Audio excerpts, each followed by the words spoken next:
Hello viewers, स्वागत है हमारे YouTube channel education for you में। आज के वीडियो में हम पढ़ने वाले हैं क्लास 10 साइंस अध्याय 2 अम्ल क्षारक एवं लवण का पार्ट 1। ठीक है ना, ये हमारा पार्ट 1 होगा। तो चलो स्टार्ट करते हैं आज की वीडियो को। मैं आपको बता दूं कि ये केवल क्लास 10 के लिए ही नहीं बल्कि आप किसी भी क्लास में हो, आपके लिए ये वीडियो बड़ी ही इंपॉर्टेंट होने वाली है और यूज़फुल होने वाली है। क्योंकि आज मैं आपको जो पढ़ाने जा रहा हूँ ना, वो class 10th 9th 11th 12th आप कोई सी भी क्लास में हो उसमें यूज़फुल होने वाली है। ठीक है ना। तो चलो स्टार्ट करते हैं हम आज की इस वीडियो को। तो देखिए, हमारा जो पाठ का नाम है वो इस प्रकार से है, अम्ल क्षारक एवं लवण। तो सबसे पहले हम यही पढ़ेंगे, अम्ल क्या होता है, क्षारक क्या होता है और लवण क्या होता है। इनकी डेफिनेशन हम देखने वाले हैं, परिभाषा, और उनके उदाहरण भी हम पढ़ेंगे। इसके बाद हम देखेंगे अम्ल और ये क्षारक, इनमें क्या क्या अंतर है और कौन कौन से अंतर है। ठीक है ना। इनके बाद हम इसकी विशेषताएं भी देख लेंगे। ठीक है ना। इतना हो जाने के बाद आज का ये पार्ट 1 हमारा समाप्त होगा। तो चलो स्टार्ट करते हैं इस वीडियो को। देखिए, पहले हम देखते हैं हमारा अम्ल क्या होता है। ठीक है ना फ्रेंड। तो आप देखिए, ये अम्ल जो हमारा है वो स्वाद में होते हैं खट्टे। कैसे होते हैं? स्वाद में खट्टे होते हैं। ठीक है ना। वो जलीय आयन में ये क्या, H+ आयन देते हैं। क्या देते हैं? H+ आयन देते हैं।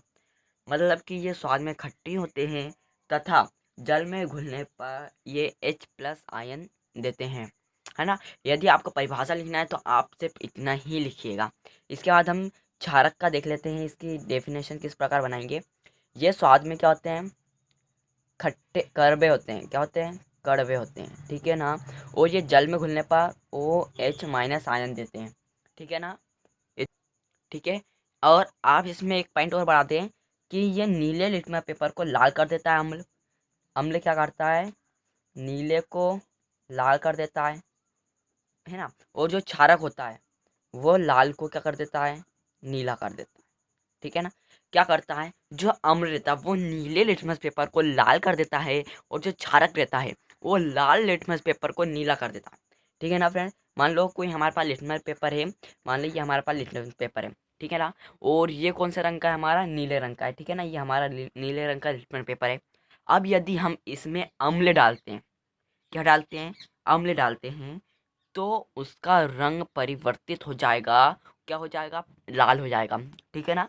यदि हम इसी नीले लिटमस पेपर पर छान डालते हैं तो कोई भी परिवर्तन नहीं होता है। ठीक है ना। और अब हम लेते हैं लाल लिटमस पेपर। यदि हमारे पास ये लाल लिटमस पेपर है, कौन सा है? लाल वाला। ठीक है ना। अब लाल लिटमस पेपर में हम छान डालेंगे पहले, तो वो लाल से क्या हो जाएगा? नीला हो जाएगा। पर अम्ल यदि लाल में डालेंगे तो कोई भी परिवर्तित नहीं हुआ। इतना आ गया आपको। एग्जाम्पल के तौर में आपको बता दिया है। यदि आप प्रैक्टिकली करना चाहते हैं तो एक लिटमस पेपर लीजिए और आप इसका प्रैक्टिकल कर सकते हैं। अम्ल में हमारे बहुत सारे आ जाएंगे, जैसे कि नींबू आएगा, संतरा, क्या क्या आएगा? नींबू हो जाएगा। ठीक है ना। संतरा हो जाएगा। इस प्रकार से जो भी खट्टे पदार्थ है वो हमारे क्या हो जाएंगे? अम्ल में आ जाएंगे। और कड़वे पदार्थ में जैसे कि हम कोई सा भी ले लें जिसमें OH आयन उपस्थित होता है, जैसे कि सोडियम हाइड्रोक्साइड। ठीक है ना। NaOH, है ना। इस प्रकार से हम ले सकते हैं। और प्रकार के भी हैं। ठीक है ना। जैसे कि पोटेशियम हाइड्रोक्साइड, KOH। ठीक है। तो इस प्रकार से हम पहचान कर सकते हैं। ठीक है ना। तो अब देखते हैं हम लवण क्या होता है। अब देखिए, जब अम्ल और क्षारक मिलकर लवण बनाते हैं, क्या करते हैं? जैसे कि मान लो ये हमारा अम्ल है, कोई सा भी अम्ल है, और ये हमारा एक क्षारक है। ठीक है ना। जब इन दोनों की अभिक्रिया होती है, क्या होती है? इन दोनों की अभिक्रिया होती है, तब हमारा लवण बनता है और साथ में पानी बनता है। ठीक है ना। क्या बनता है? लवण और पानी बनता है। आपको ये मैं और बता दूं कि ये जो अभिक्रिया अभी हुई है वो अभिक्रिया हमारी उदासीनीकरण अभिक्रिया कहलाएगी। कौन सी? उदासीनीकरण अभिक्रिया। ठीक है ना। ये हमारी उदासीनीकरण अभिक्रिया कहलाएगी। इतना आ क्या? क्या? जब अम्ल और क्षारक की अभिक्रिया होती है तब लवण और पानी बनता है। ठीक है ना। तो यही हमारा लवण है। ठीक है ना। लवण कैसे बनता है? अम्ल और क्षारक से मिलकर लवण बनता है। और इस अभिक्रिया को हम उदासीनीकरण अभिक्रिया कहते हैं। है ना। एक तीर से दो निशाने हमने कर लिया, परिभाषा भी याद कर ली और हमने ये भी जान लिया कि ये लवण क्या होता है। ठीक है ना। इस अभिक्रिया को उदासीनीकरण कहते हैं। एक बार परिभाषा सुन लिए उदासीनीकरण की। इस प्रकार की अभिक्रिया जिसमें अम्ल और क्षारक आपस में मिलकर अभिक्रिया कर लवण एवं पानी बनाते हैं, तो उसे हम उदासीनीकरण अभिक्रिया कहते हैं। ठीक है ना। इतना आपको सब क्लियर हो चुका होगा कि अम्ल क्या होता है, क्षार क्या होता है, लवण क्या होता है। अब हम इसमें ये पढ़ने वाले हैं कि जो अम्ल है और क्षार है, इनमें अंतर क्या है और विशेषता क्या है। तो पहले हम इसके अंतर देख लेते हैं और मैं साथ ही साथ में आपको इसकी विशेषता भी याद करवा दूंगा। बहुत ही सिंपल ट्रिक से आपको अंतर भी याद हो जाएंगे और विशेषता भी याद हो जाएंगे। तो चलो हम ले लेते हैं हमारा जो भी अंतर है वो। तो आप देख सकते हैं हमने ये अंतर ले लिए हैं। अब आप देखिए हमने एक साइड लिखा है अम्ल और एक साइड लिखा है क्षार। आपको अंतर इसी टाइप से लिखना रहता है, एक तरफ अम्ल लिखकर और एक तरफ क्षार लिखकर। यदि कोई भी अंतर होना यहाँ पे और यहाँ पे और बीच में लाइन ड्रॉ करके आपको लिखना रहेगा। ठीक है ना।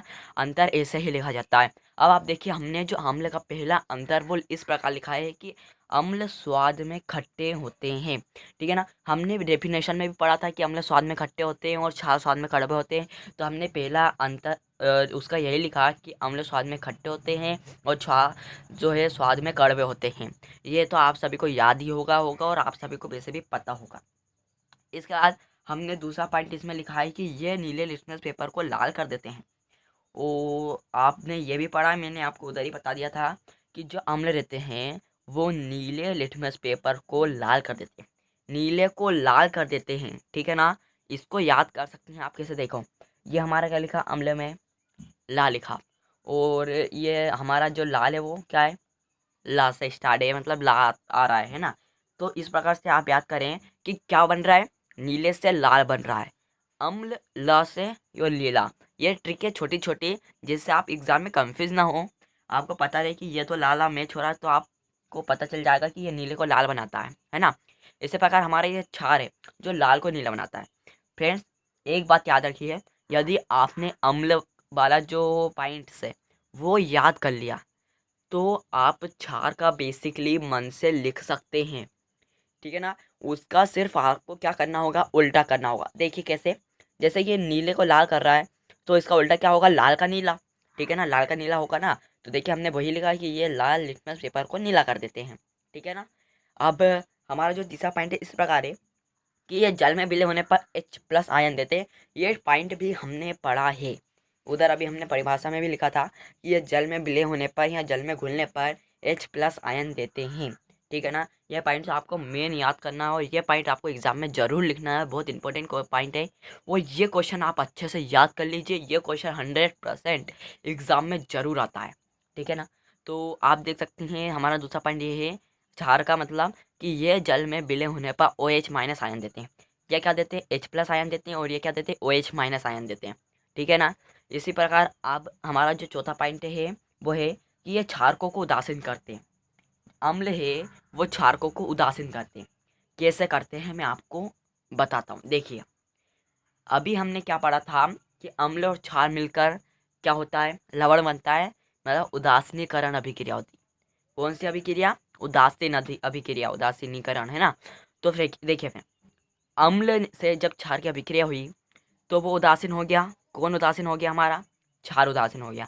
तो आप देखिए कि अम्ल से क्षारक की अभिक्रिया हुई तो उदासीन उदासीन करते हैं, है ना। तो मतलब अम्ल क्षारकों को उदासीन कर देते हैं और जो जो क्षार रहते हैं वो अम्लों को उदासीन करते हैं। ठीक है ना। इसका विपरीत है कि अम्ल क्षारकों को उदासीन करते हैं और क्षारक अम्लों को उदासीन करते हैं। अम्ल क्षारकों को उदासीन कर देते हैं, मतलब ये क्षारकों को उदासीन करते हैं और ये अम्लों को उदासीन करते हैं।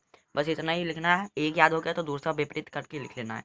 इसके बाद हमारा अगला टॉपिक इस प्रकार है कि पांचवा ये है कि धातु कार्बोनेट से क्रिया कर कार्बन डाइऑक्साइड निकालते हैं। अम्ल धातु कार्बोनेट से क्रिया करते हैं तो उसमें कार्बन डाइऑक्साइड मतलब CO2 गैस निकलती है ना। तो धातु कार्बोनेट से ये क्या CO2 गैस निकालते हैं, पर क्षार ऐसा नहीं करते हैं। इसका विपरीत करते हैं कि क्षार ऐसा नहीं करते कि धातु कार्बोनेट से क्रिया कर ये CO2 गैस नहीं निकालते हैं। ठीक है ना। इतना आपको लिख देना है। फिर हमारा अगला पॉइंट जो हो जाएगा वो उदाहरण हो जाएगा। तो उदाहरण में देखिए हमारा पहला है सल्फ्यूरिक अम्ल H2SO4, ये हमारा अम्ल में आ जाएगा। सल्फ्यूरिक अम्ल, आप देखिए इसमें नाम में भी अम्ल है। सल्फ्यूरिक अम्ल H2SO4, ये अम्लों का राजा कहलाता है सल्फ्यूरिक अम्ल, ठीक है ना। और इसके बाद हमने अगला लिखा है कि हाइड्रोक्लोरिक अम्ल HCl, ठीक है ना, ये भी अम्ल है हमारा हाइड्रोक्लोरिक अम्ल। ओके, इसके बाद हमारा जो क्षार है उनमें क्या क्या आएगा, NaOH मतलब कि सोडियम हाइड्रोक्साइड, और KOH मतलब कि पोटेशियम हाइड्रोक्साइड, ठीक है ना। ये हमारा क्या हो गया, अम्ल और क्षार में अंतर हो गया, ठीक है ना। तो चलो अब हम विशेषता देख लेते हैं, विशेषता कैसे लिखना है। अब आपको विशेषता में क्या करना होगा, देखिए जैसे कि ये हमने अम्ल वाला ये टॉपिक जितने भी हमारे मतलब 6 पॉइंट हमने जो लिखे हैं, वो आपको ऐसे लाइन से लिख देना है, लाइन से नोट कर देना है। कैसे देखें, जैसे कि हम यहाँ अम्ल लिख देंगे और एरो के निशान से हम पहला पॉइंट, दूसरा पॉइंट, तीसरा पॉइंट, चौथा पॉइंट, पांचवा पॉइंट और छठवां पॉइंट, ऐसे करके आपको 6 पॉइंट ये लिख लेना है यहाँ पे, ठीक है ना। कैसे लिख लेना है, ऐसा 6 पॉइंट लिख लेना है। इसके बाद आपको नीचे क्या करना है, क्षार वाला लिख लेना है और क्षारक, ठीक है ना। और आपको भी इसका ऐसे ही करना है, 1 2 ऐसे 6 पॉइंट लिख लेना है। तो ये हमारी क्या हो जाएगी, विशेषता हो जाएगी। यदि पेपर में अंतर आए तो अंतर में आपको इस प्रकार से लिखना है, जो अभी आपको मैंने सिखाया है, बताया है, ठीक है ना। और यदि आपकी विशेषता आती है तो आप इस अंतर के रूप में इसको ना लिखे, अलग अलग टॉपिक से बना के इसको लिखना पड़ेगा, है ना, आगे भी आपको समझ में, ठीक है ना। बस आपको इतना ही करना है, ठीक है ना। तो आज हमने क्या क्या सीख लिया, अम्ल क्या होता है, क्षारक क्या होता है, लवण क्या होता है, अम्ल क्षारक में अंतर, विशेषताएं, सब कुछ हमने आज की वीडियो में देख लिया है, जो पार्ट का नाम था, ठीक है ना। बेसिकली इन्फॉर्मेशन हमने पढ़ ली है, जो किसी भी क्लास के स्टूडेंट के लिए बहुत ही इंपॉर्टेंट और यूज़फुल वीडियो है।